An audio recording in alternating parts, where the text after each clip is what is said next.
నమస్తే. ఆంధ్రప్రభకి స్వాగతం. నేను Priya Kaushik. Donald Trump tweet నిన్న చూసినట్టయితే గనక Tuesday will be power plant day and bridge day.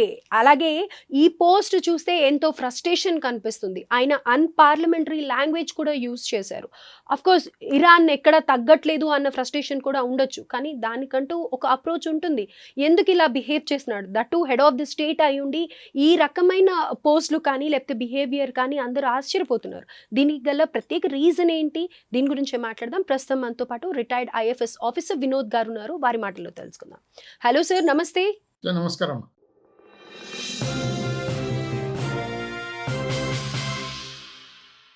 Sir, so Donald Trump tweet అసలు మనం ఇక్కడ చదవలేం, కానీ ఇలా మీకు ఎడిటింగ్ టీం వాళ్ళు వేస్తారు స్క్రీన్ మీద, you can see that.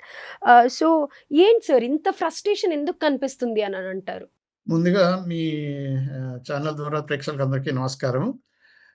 Donald Trump అనగానే మనకు ఇమ్మీడియట్‌గా మైండ్‌కి వచ్చేది ఏంటంటే ఈజ్ ఎ యూనిక్ పర్సనాలిటీ. ఇంకొక మాటలు చెప్పాలంటే పిచ్చోడు.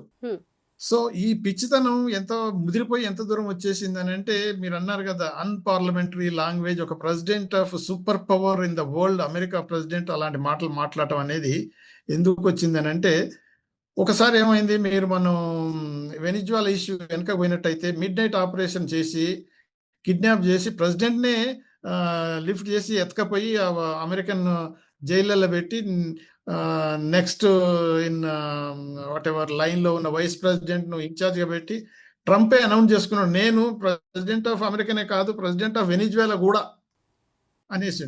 తర్వాత అక్కడ ఉన్న ఆయిల్ అంతా అమెరికాదే, ఆయిల్ అంతా మేము అమ్మేసుకుంటాము, కొన్ని డబ్బులు వెనిజువాలాకి ఇస్తాం, వాళ్ళు కూడా బ్రతకాలి కదా అనే పద్ధతిలో పోయి ఆ మెగలోమానిక్ అయిపోయాడు. అని అంటే గంటలల్లో నేను ఒక సావరెన్ కంట్రీ అయిన వెనిజువాలా ఒక ప్రెసిడెంట్ను నేను కిడ్నాప్ చేయగలుగుతాను, లిఫ్ట్ చేయగలుగుతాను. అలానే ఈ ఇజ్రాయెల్ ప్రైమ్ మినిస్టర్ నెతన్యాహు కూడా ఎలాంటి పిక్చర్ ఇచ్చాడంటే ట్రంప్కు, నువ్వు ఇంత పెద్ద తోపు కానీ ఇంత పెద్ద ఇది హీరోవు, నువ్వు అలా గంటలలో లిఫ్ట్ చేసావు మధురోను, ఇరాన్లో కూడా నువ్వు ఒక వారం రోజుల్లో మొత్తం వాళ్ళ లీడర్షిప్ను ఎలిమినేట్ చేయగలుగుతావు, ఇరాన్ను నువ్వు ఆక్యుపై చేసుకోగలుగుతావు, ఇరాన్లో ఉన్న ఆయిల్ అంతా నీదే అవుతుంది అనేసరికి ట్రంప్ అదిరిపోయి నమ్మేసి, ఎస్ వెనిజువాలా ఆయిల్ నాదైపోయింది, ఇరాన్ ఆయిల్ కూడా నాదే అయిపోతుంది, అప్పుడు నేను ఇక ప్రపంచంలో ఎదురులేని చక్రవర్తిని అయిపోతాను అంత. ఎందుకంటే ఇప్పుడు ఆయిల్ పెట్రో డాలర్, ఎందుకంటే డాలర్ వాల్యూ ఎంత ఉంది పెట్రో డాలర్ వల్లనే. ఒకసారి ఈ పెట్రోల్ అండ్ అలీడ్ ఏదైతే సరుకులు ఉంటాయో డాలర్లో కనుక కాకుండా వేరే కరెన్సీలో పోయిందంటే డాలర్ జీరో అయిపోతుంది, అమెరికన్ పతనం అయిపోతుంది. అందుకని పెట్రో డాలర్ ఆధిపత్యాన్ని గురించి ఎలాగో ఇదే మంచి అవకాశం అని యాంటిసిపేట్ చేసి ఇక జూన్లో కూడా 12 రోజులు అటాక్ చేశారు. అప్పుడు ఏమంటే ఇరాన్ ఆయుధాలు లేకుండా చేశాము, న్యూక్లియర్ పవర్లన్నింటినీ అబ్లిటరేట్ చేశాము, ఇరాన్ ఎమాస్కులేట్ అయిపోయింది, జీరో అన్నాడు. దాని తర్వాత మళ్ళీ ఇప్పుడు మన ఫిబ్రవరి 28 నాడు 45 మంది లీడర్లు, అంటే పొలిటికల్, రిలీజియస్, తర్వాత మిలిటరీ అంత లీడర్స్ ప్లస్ సుప్రీం లీడర్గా ఉన్న మీటింగ్లు మొత్తం బాంబింగ్ చేసి వాళ్ళందరినీ హతమార్చేశాడు. అదే టైంలో స్కూల్ 170 మంది చిన్నపిల్లల అమ్మాయిలు ఉన్న గర్ల్స్ స్కూల్ను, తర్వాత గాంధీ హాస్పిటల్, అంటే గాంధీ పేరు పెట్టుకుని మన ఇండియన్ అసిస్టెన్స్ తోటి నిర్మించబడ్డ హాస్పిటల్, దాన్ని కూడా ధ్వంసం చేసేశారు. ఇవన్నీ చేసిన తర్వాత కూడా ఇరానియన్కు ఇంకా సరెండర్ కాలేదు. అదే ఆయన ట్వీట్ చేసిన దానికి మనం కోరిలేట్ చేసుకుంటే అయితే ఇంత చేసినాక కూడా మళ్ళీ నెక్స్ట్ డే అనేసి ఎస్ వీ వన్ అని 3 సార్లు గంతేసి అంత డీకాపిటేట్ చేసాము.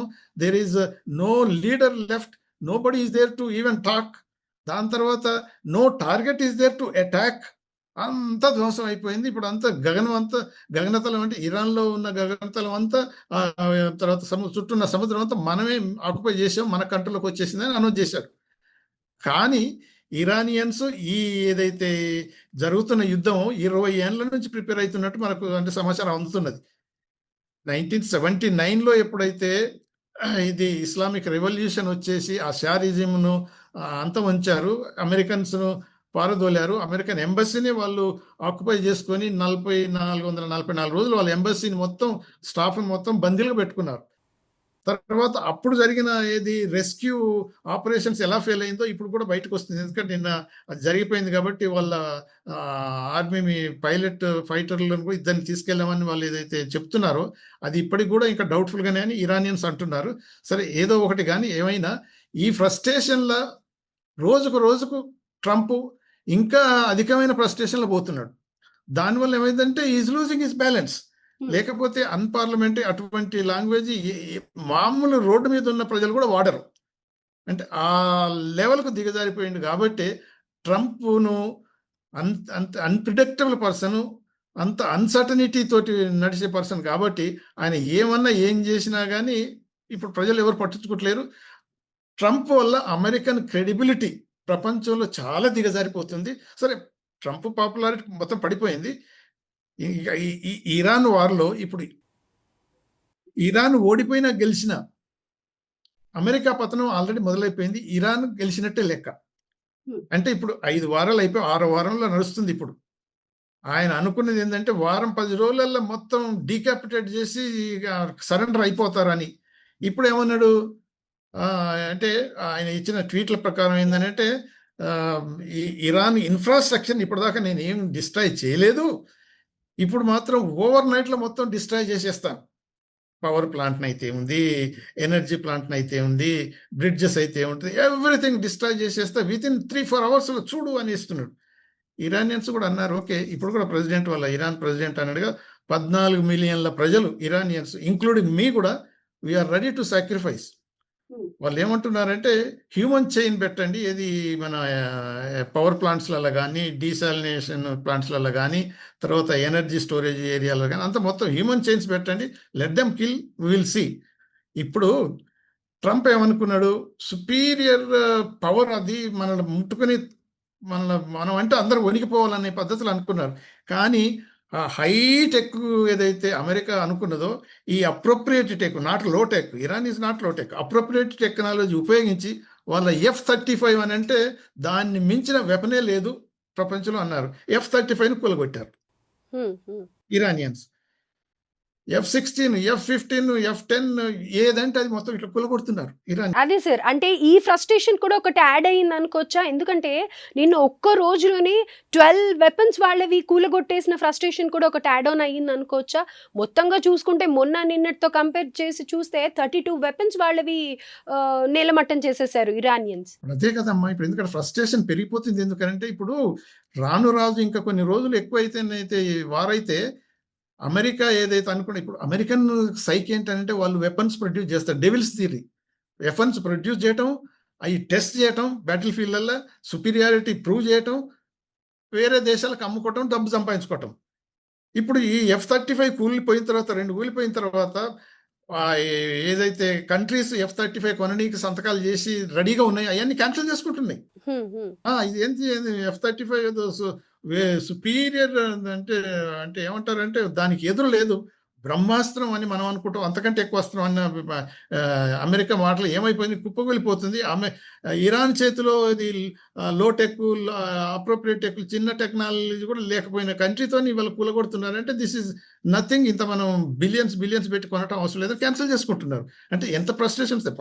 ట్రంప్ బిజినెస్ మ్యాన్, 100 మంది చచ్చిపోయిన ఏమనుకోడు. కానీ అదే ఒక $1 బిలియన్ లాస్ వచ్చింది అనుకోండి, వస్తుంది కదా ఇప్పుడు అంత రోజుకు almost $2 billion worth of loss అమెరికాకు. అంత ఇవన్నీ క్యాలిక్యులేషన్ ఇవన్నీ చూసుకునేసరికి టోటల్గా పిచ్చోడైపోతున్నాడు. సో అండర్ టోటల్ ఫ్రస్ట్రేషన్లకు పోయి అందుకని ఏం మాట్లాడుతున్నారో అదే మార్నింగ్ ఒక మాట, మధ్యాహ్నం ఒక మాట, సాయంత్రం ఒక మాట, కొన్ని ఈవెన్ ప్రెస్ కాన్ఫరెన్స్లో కూడా ఇన్కోహరెంట్ అయిపోతున్నాడు. అని అంటే ఫ్రస్ట్రేషన్ లిమిట్ దాటిపోతుంది. యుఎస్ఏ కోవర్ట్ ఆపరేషన్స్ చేస్తుంది ఇరాన్ పైన అని అన్నారు. అంటే ఎంత జిత్తులు మారి నక్కగా బిహేవ్ చేసి ఇరాన్కి తెలియకుండా దొంగచాటుగా వ్యవహారం చేస్తున్నప్పటికీ కూడా ఇరాన్ చేతుల్లో ఓడిపోతున్నాము అనేది కూడా ఇంకా రోజుకి ఎక్కువైపోతుందని చెప్పుకోవాలా? అండ్ ఇంకొకటి, ఇక్కడ యుఎస్ నిజంగానే అలా కోవర్ట్ ఆపరేషన్స్ చేస్తుందంటారా? చేస్తుందని కాదు, చేసింది. అదే చెప్పారు, ఓపెన్ ఒప్పుకున్నాడు కదా, మేము వెపన్స్ పంపించాము, ఏది యాంటీ గవర్నమెంట్ ఫోర్సెస్కు ఈ వెపన్స్ సప్లై చేయమంటే ఆ వెపన్స్ తీసుకుపోయిన వాళ్ళు కొంత పెట్టుకున్నారు, దాని తర్వాత కుర్దీస్కు డైవర్ట్ చేసిండ్రు, దానివల్ల అసలు మేము అనుకున్న ప్లాన్ గెలవలేదు అని ఓపెన్ ఒప్పుకున్నాడు. సో అందుకనే అది అంటే అది మిస్‌ఫైర్ అయిపోయింది. అది సక్సెస్ కాలేదు. అంటే వాళ్ళంతా అనుకుంటారు కదా! నువ్వు వారం 10 రోజులల్లో ఇరాన్‌ను నీల్ డౌన్ చేసి గెలుపు రెండో రోజే నువ్వు వి వి వన్ ద వార్ అని డిక్లేర్ చేసుకున్నావు. ఏంటి F-35లు కూలిపోతున్నాయి. ఏంటి నీ కథ అనేసరికి ఫ్రస్ట్రేషన్‌లో ఏం చెప్పుకోలేక ఏమవుతుందంటే ఇయన్నీ చేశాము, చేయలేదని కాదని ఒప్పుకోవాల్సొచ్చింది. ఈ కోవర్ట్ ఆపరేషన్‌లు, ఓహోట్ ఆపరేషన్‌లు ఏయి పనిచేయట్లేవు. ఈ ఇది సూపర్ పవర్ అయిన ఏది అల్ట్రా మోడర్న్ హైటెక్ వెపన్స్ కూడా వాళ్ళ మీద పనిచేయట్లేవు. ఇంకేం చేస్తే అర్థమవుతదని ఇక తిట్లు మొదలుపెడుతున్నాడు. అయితే సార్ ఇక్కడ ఇది ఎలా చూడాలి sir? Tuesday will be power plant day and bridge day అన్నారు. అంటే మనకి రేపు మార్నింగ్ 5:30 అప్రాక్సిమేట్‌గా అలా ఉంటుండొచ్చు. సో, నెక్స్ట్ ప్లాన్ ఏం ఉండబోతోంది ఇప్పుడు ట్రంప్‌ది? ఆల్రెడీ ఒక బ్రిడ్జ్‌ని వాళ్ళు కూలగొట్టినప్పుడు చూశాం గదా! ఏది ఇజ్రాయెలీస్, అమెరికన్స్ ఏదో ఆ బ్రిడ్జ్ కూలగొట్టారు. అయితే ఇరానియన్స్ ఏం చేసినంటే 8 బ్రిడ్జిలను టార్గెట్ చేశారు. నేమ్‌తో పాటు, కంట్రీతో పాటు లిస్ట్ ఔట్ చేశారు. అవును. పంపించారు. ఈ జీసీసీ కంట్రీస్‌లో ఇన్ని బ్రిడ్జిలుంటాయి. ఇన్ని బ్రిడ్జిలు మీరు అమెరికన్ ఫోర్సెస్, అమెరికన్ వ్యవస్థలు వాడుకుంటున్నాయి. సో, మీ కనెక్షన్‌లు కూడా మేము వితిన్ అవర్స్‌లో కూడా మేము కూడా కూలగొడతాము జాగ్రత్త. మీకు దమ్ముంటే చూడండి అనేది కూడా ఒక ఆల్మోస్ట్ ఎదురు సవాలు ఇరాన్ అంటే విసిరింది. సో, అందుకనే రేపు ట్రంప్ బెదిరించి ఆయన అనేది ఏంటంటే మాక్సిమం ప్రెషర్ పెట్టి ఈ నెగోషియేషన్స్ అవుతున్నాయి. బ్యాక్ ఛానల్స్ నుండి అవుతున్నాయి. ఈ నెగోషియేషన్స్‌లో ఇరాన్ ఎక్కడ యీల్డ్ అయినట్టు కనిపించట్లేదు. ఎక్కడ యీల్డ్ ఎందుకు అవుతుంది ఇప్పుడు యాక్చువల్‌గా స్ట్రెయిట్ ఆఫ్ హార్ముజ్ వాళ్ళు క్లోజ్ చేయలేదు. ఇప్పటికి ఓపెన్‌గా చెప్తున్నారు. ఎవరికి క్లోజ్ అవుతుంది రిస్ట్రిక్షన్స్ అంటే అమెరికా అండ్ అమెరికన్ సపోర్టర్స్‌కి మాత్రమే. మిగతా అందరికి ఓపెన్ అన్నారు. హ్మ్. కానీ ట్రంప్ యాక్చువల్‌గా ప్లాన్ ఏందనంటే ఈ ఒక స్టేజ్‌లోనే మొత్తం ఆక్రమించుకుంటా అనుకున్నాడు. అది సాధ్యం కావట్లేదు కాబట్టి ఇద్దరం కలిసి పంచుకుందాం. ఈ స్ట్రెయిట్ ఆఫ్ హార్ముజ్ మనం కంబైన్డ్‌గా కంట్రోల్ చేద్దాం అనే పద్ధతికొచ్చాం బేరం.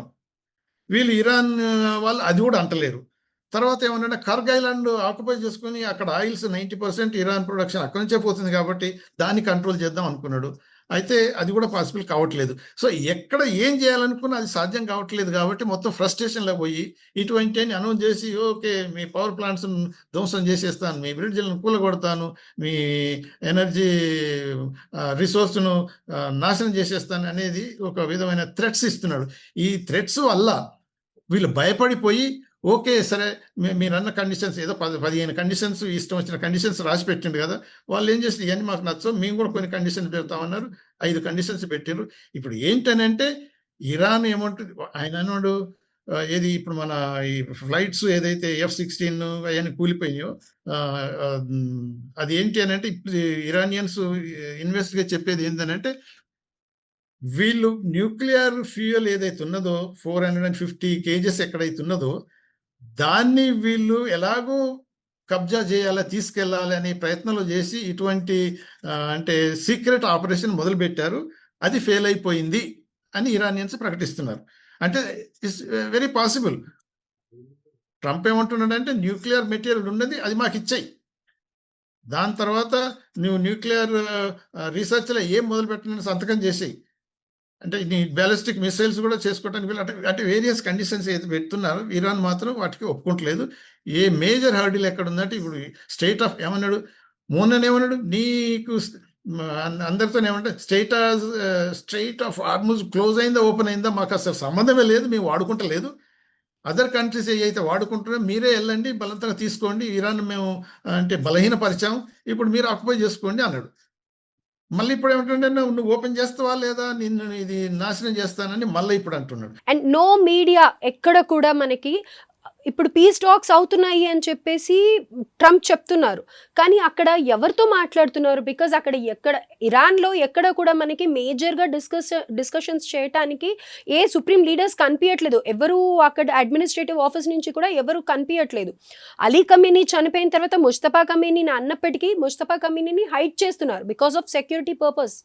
మరి అలాంటప్పుడు వీళ్ళు ఎవరితో పీస్ టాక్స్ చేయాలనుకుంటున్నారో అసలు ఎవరితో మాట్లాడుతున్నారు? ఇది ఇప్పటిదాకా ఎక్కడా కూడా చెప్పట్లేదు. అంటే మీరు అన్నది కరెక్టే గాని చెప్పవలసిన అవసరం ఇప్పుడు మేము ముస్తఫా కమేనీ గనక బయటకొచ్చి టీవీ ఎదురుగా కనిపించినట్లయితే నెక్స్ట్ డేనే చంపేస్తారు. యాహ్! ట్రూ. అదే సెక్యూరిటీ రీజన్స్‌లో వాళ్ళు హైడ్ చేస్తున్నారు. సెక్యూరిటీ పాయింట్ ఆఫ్ వ్యూలో వాళ్ళు కేర్‌ఫుల్‌గా ఉన్నారు. ఇంతకుముందు జరిగింది కాబట్టి ఉన్నారు ఓకే. అయితే ఇప్పుడు డైరెక్ట్‌గా ఫేస్ టు ఫేస్ అమెరికన్స్, ఇజ్రాయెలీస్ ఒకవైపు, ఇరానియన్స్ ఒకవైపు కూర్చొని ఏం జరగట్లేదు. ఇప్పుడు మీడియేటర్స్ మధ్యన ఏదైతే 4 కంట్రీస్ ఉన్నాయో పాకిస్తాను, తర్వాత ఈజిప్టు, టర్కీ, తర్వాత ఈ ఒమాన్, ఆహ్, ఈ సౌదీ అరేబియా వీళ్ళు ఏదైతే ఉన్నారో మీడియేటర్స్‌గా పనిచేస్తున్నారు. బట్ మెయిన్‌గా ఇస్లామాబాద్ ఏంటి పాకిస్తాన్ కొద్దిగా యాక్టివ్ రోల్ తీసుకొని ఇస్లామాబాద్ నుంచి ఈ ఏదైతే మెసేజ్ అమెరికా తరపు నుంచి, తర్వాత ఇరానియన్ సైడ్ నుంచి ఎక్స్‌చేంజ్ జరుగుతున్నది. అయితే లోపట ఎవరెవరు దాన్ని రివ్యూ చదివి